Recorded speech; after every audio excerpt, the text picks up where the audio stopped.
dear representatives of cities and regions, dear ladies and gentlemen.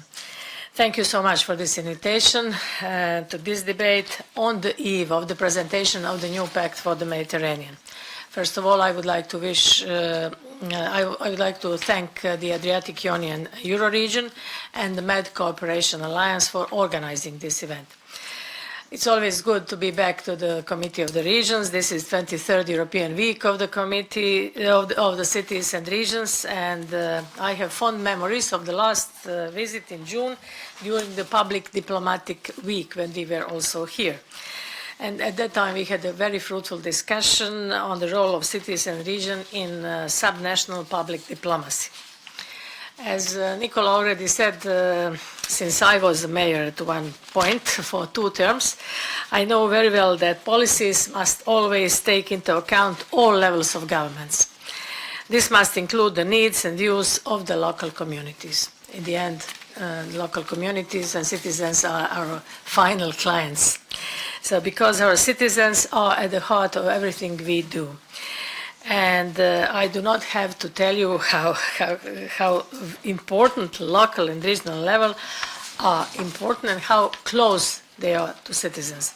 As you are aware, in the preparation of this pact, which we will be debating today, we had an extensive consultation.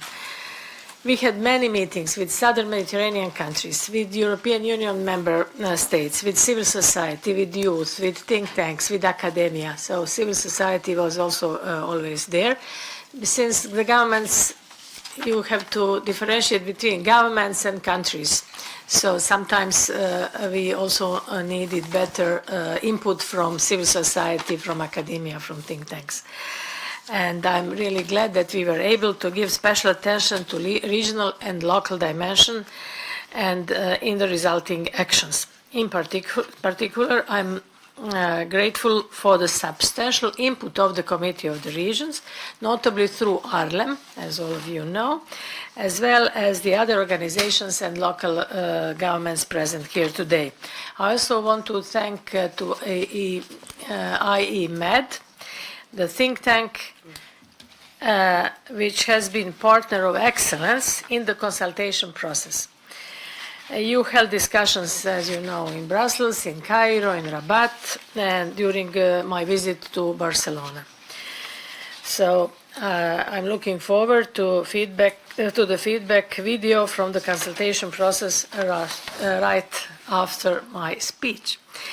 So this year, as you know, marks 30th anniversary of Barcelona Declaration of the Barcelona Euro-Mediterranean process. I was in Barcelona earlier in July this year at the MedCat Days, multi-stakeholder forum, to discuss the pact also with the involvement of the Institute of Mediterranean. I also want to express my gratitude to Catalan government for their dedication to the regional dimension and the power of innovation. So glad to see Jean, you once again. Thank you for your support. And tomorrow, as you already said, Elodie, I'm going to present the pact to the College of Commissioners together with the High Representative Vice President Kaja Kallas. So this time we will put forward a new approach. We are coming together with a partnership of equals with the European Union and Southern Neighborhood. It is based on mutual trust, on co-ownership and joint responsibility for concrete actions. What we want to do, we want to create a common Mediterranean space, a space that reflects the spirit of cohesion inside the Union.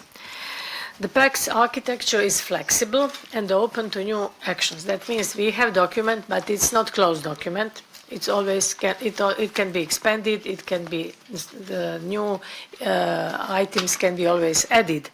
So let me give you a brief snapshot of what we have in it. We are building the story of strengthened partnership on people in the first chapter. So first chapter is people at the center. Talking about people of all generations at the heart of this pact. So the Mediterranean greatest resource, as all of you know, is its youth. So with their talent and with their creativity. So we will put forward an important initiative, which is Mediterranean University. When I say Mediterranean University, it doesn't mean that we will build new premises. It doesn't mean that it will be something completely new. We would like to add curricula on Mediterranean, be it on culture, be it on history, be it on different issues, at the already existing universities. For example, Beirut, Alexandria, Marseille. In Fes, we already have one. So on the shores of Mediterranean to the existing university to add curricula on Mediterranean. The reason is that young people, as you know, they are easy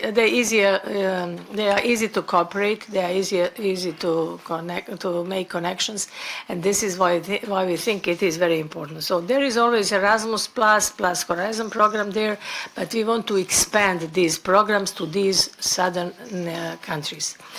Just to understand, through shared courses, joint degrees, mobility opportunities, joint campuses, and so on. So to use the same language of cooperation and innovation, which is very important. And this echoes the cohesion policy, which is investment in education, innovation, and human capital. Of course, when we extend this across borders, we cannot do everything we are able to do within the European Union, but the idea is similar, just to understand. So through our pact, we will also want to foster a vibrant civil society based on a deep mutual understanding among all generations. All of you know that there are different governments at the southern neighborhood, at the southern Mediterranean shores, and sometimes we really have to consult civil society to help us understand better, because the democracies are diverse there. Not to say more about this, all of you are aware of what I'm speaking about. But we see prominent role of regions and cities. This is why I think this committee is very important. And let me mention Med cities as an example. 81 local authorities from all shores of the Mediterranean basin are working together for sustainable urban development. And this is an action which contributes to the strength and power of our society. And this is exactly what our cohesion stands for: empowering local actors, building capacity, and turning regional diversity into shared strength. So we have to turn challenges into opportunities. Cultural heritage and sustainable tourism are another pillar in the People chapter of the Pact. This is of great importance on all shores of Mediterranean, not least the Adriatic and Ionian seas. I know that Nicola, my long-time colleague and friend, is taking this into consideration in his work. And I'm convinced that tourism remains a great way to connect people and regions, and sustainability is the way forward. So we really have to think about sustainable tourism.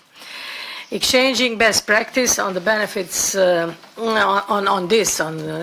benefits everyone, and it helps protect the natural heritage around the Mare Nostrum.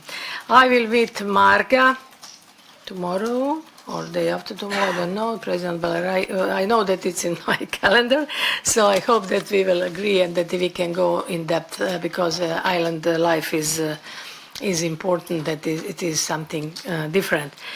Coming from the coast of Croatia, I know that there are many specificities in the island life, and everything needs to be taken into account. You know that islands are part of Mediterranean culture. We even have two countries, which are both Malta and Cyprus, which are countries and islands.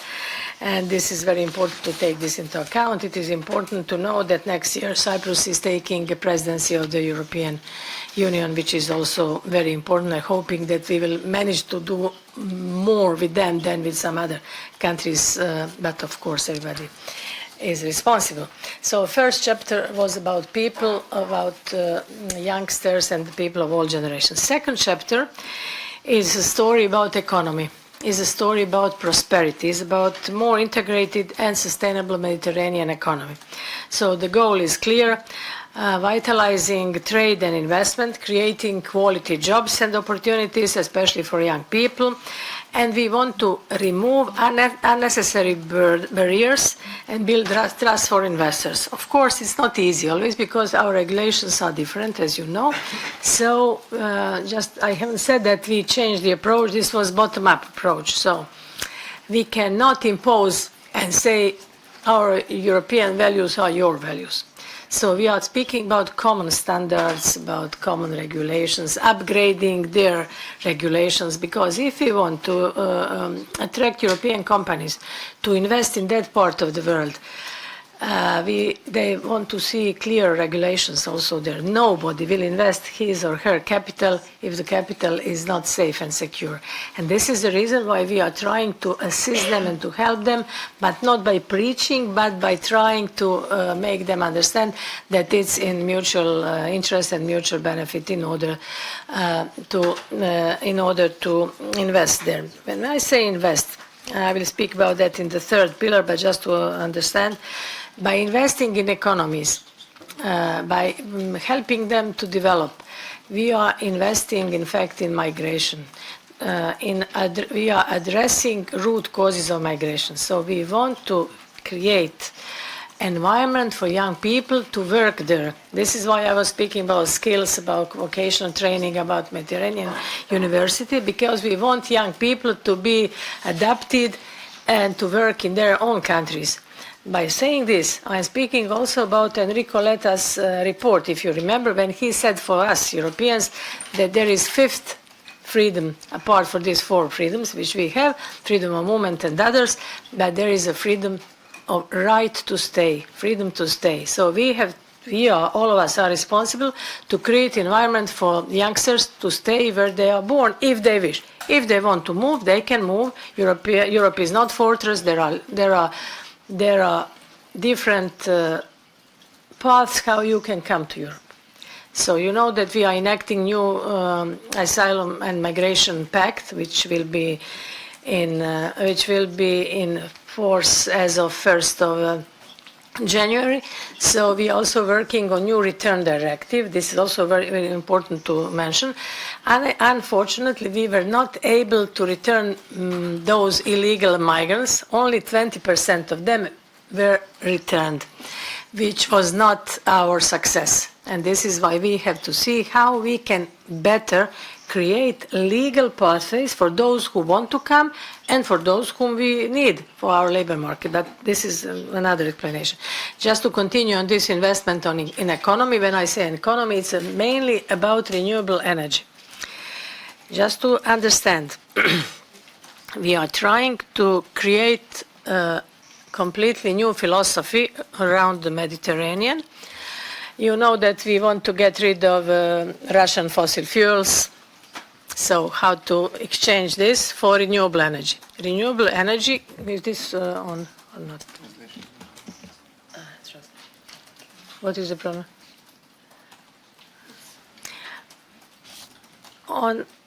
Can I continue? Okay.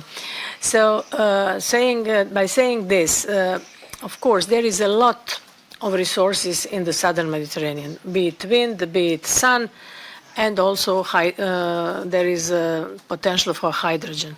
So this energy will be produced at cheaper price.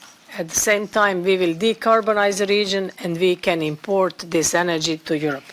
Just to understand, and by doing this, getting rid of these fossil fuels, this is long term, but this is something which we are trying to achieve by this new philosophy around Mediterranean. TMED is a very prominent project, Trans-Mediterranean Renewable Clean Energy and Clean Tech Initiative. I'm working on this together with Commissioner Jorgensen, who is in charge of energy. So just to understand that this Mediterranean portfolio is like an umbrella portfolio. So it's not only me and my portfolio and DG MENA, it's joint work of whole of the Commission. So we will boost investments, as I said, in solar, wind and hydrogen. So again, we are drawing on spirit of cohesion policy, using connectivity, skills, innovation and so on. So this everything will bring growth to the Mediterranean space, both for us and for them on the southern shores. When I say southern shores, it's also eastern shores. Sometimes they told me it's not a river. There are three. There is Middle East and southern Mediterranean, and thus in the northern Mediterranean. But okay, on the all shores of Mediterranean. So we would like to help them transform some of their policies, and this pact. Our goal with the pact is exactly this. So we will do this by using different European programs, blending instruments. When I say blending instruments, that means you know that there is a lot of macrofinancial assistance, which means it's direct grants, but we cannot grant everything. So there are also loans, there is also public-private investments. So by blending this, we can just to tell you, from 3-4 billion euro which we invested there, we came to 27 billion at this moment, which means that we can multiply this by 4 or even by 5 times if we are doing this financially in a smart financial way. But if European Investment Bank is not there, if EBRD is not there, if other financial institutions are not there, nobody, as I said earlier, will invest the capital there. So this is very important. This is about rules. This is about norms. This is about standards. So they are not happy when you say. Sometimes we used to say we have conditions. We don't want to hear the word conditions. They don't want to hear this. They are very proud nations, and they want to be treated as equals. And this is why I'm speaking about partnership of equals. So it's about energy, and then the third pillar of this pact is security, resilience, and migration. Unfortunately, when I was in the European Parliament some years ago, and that time I was a rapporteur for some different files, and then it was not very popular to connect migration with security. Unfortunately, we live in totally different times nowadays, and we have to connect this. Just to understand, it's all about that. Legal migrants, fine. Illegal should be returned. This is our position, and I think it's also clear. So there cannot be any prosperity and stability without no prosperity without security and without stability. And this is why I want to mention here neighbors of our neighbors. Neighbors of our neighbors are Gulf countries. So Gulf countries are also part of my portfolio, and they are also covered with this pact for the Mediterranean, and they were also consulted. They have special interest to invest in energy because they also want to transform their economies. They are not anymore only gas and oil. They also want to transform to hydrogen and to sun and wind energy, but of course there are some, they need to be sure from us Europeans that we will need that and that quantities of, for example, hydrogen. Otherwise, they won't produce it because they need where to sell this. They need market. So preparedness is also part of this resilience, disaster preparedness, and this is to mention that a new hub will be established in Cyprus. Preparedness hub. The President announced this, I think, during her State of the Union speech, so this is also important. So we don't divide between East and West Mediterranean, but somehow there is a division. So our focus now politically is more on Eastern Mediterranean, as you see, but for us, West Mediterranean, when I speak about North Africa, for us it is very important. We want to show that we pay attention to both sides of the Mediterranean. So knowing, I always mentioned skilled workers. We need skilled workers. By how to achieve these legal pathways, you can ask the question. So we already signed talent partnerships with Morocco, with Egypt, and with Tunisia. So we have talent partnerships. You know that I'm also in charge of demography, but in charge of European demography, but it is very closely linked to demography of the world, of the globe.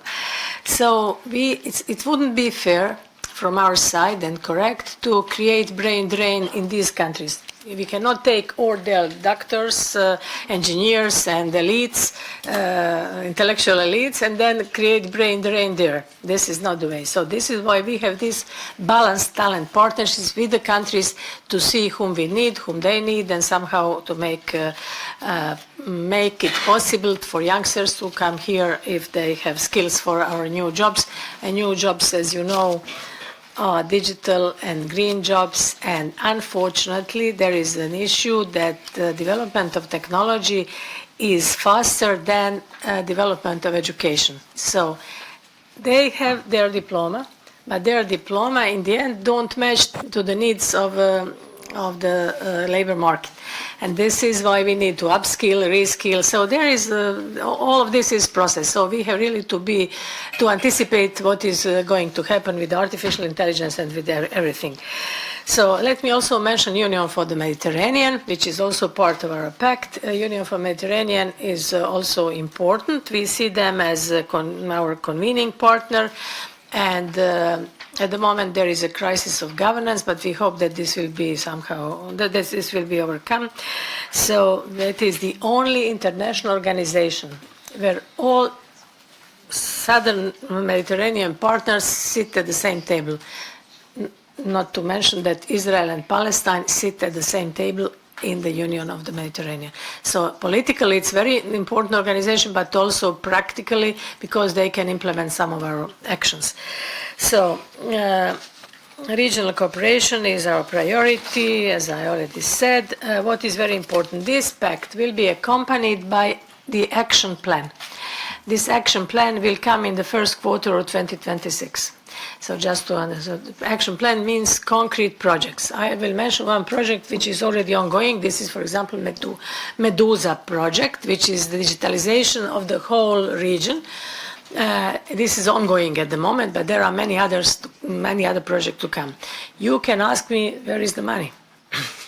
This could be the key. The key. Where is the money to cover all this? Because I'm trying to preempt your questions. So since new DG is being established, DG MENA, and we propose new multi-annual financial framework, as you know, it's now in co-legislation hands, which means in the Council and in the Parliament.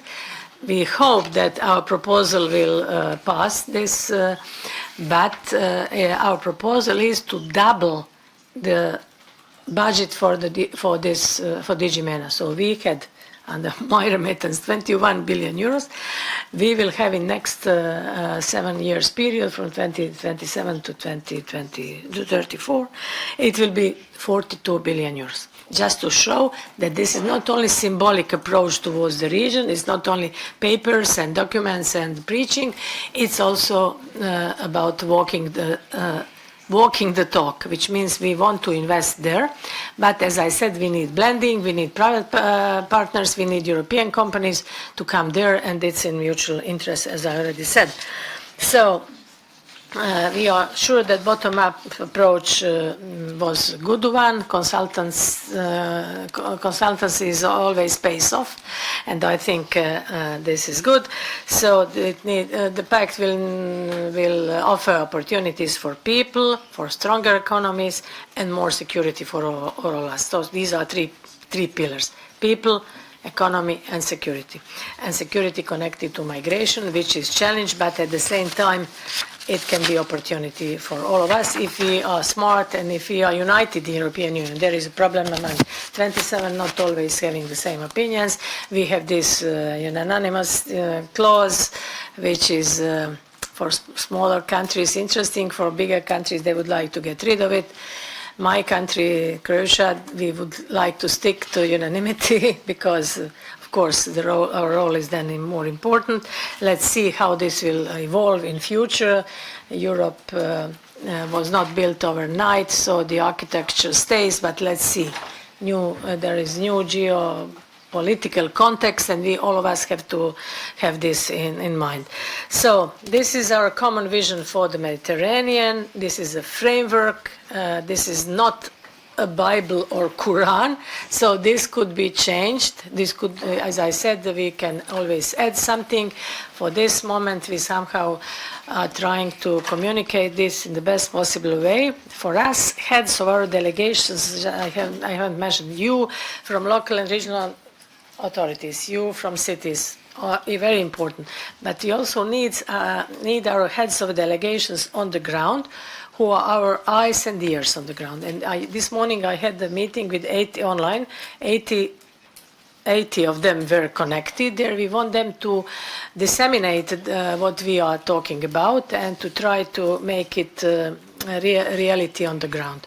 So that's all from my side for the beginning. If you have questions, I'm ready to reply. Thank you so much.